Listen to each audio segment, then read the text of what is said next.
Bertempat di lapangan upacara kantor Bupati Minahasa Utara, Bupati Minut Jone Ganda memimpin apel bersama pemerintah kabupaten dan turut dihadiri Direktur Kampus IPDN Sulut Arnold Poli.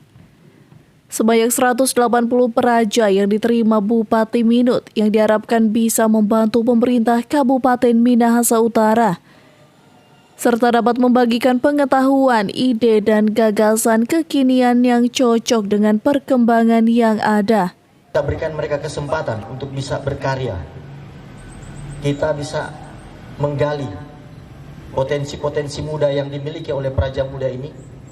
Karena dengan kondisi jiwa muda, semangat muda, pengetahuan yang mereka miliki, kita juga bisa mengambil kemampuan mereka, mengambil ide-ide mereka yang mungkin bisa cocok dengan kekinian, dengan perkembangan yang ada sekarang ini, di mana anak-anak muda sekarang memiliki kemampuan kreativitas yang mengikuti zamannya.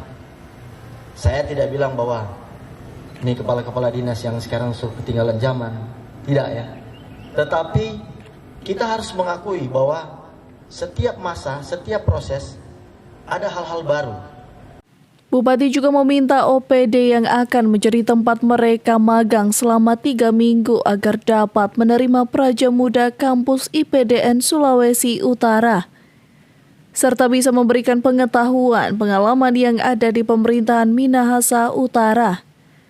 Pada apel tersebut juga Bupati memasangkan pita bagi mahasiswa magang, serta melakukan penandatanganan bersama Rektor Kampus IPDN Sulawesi Utara.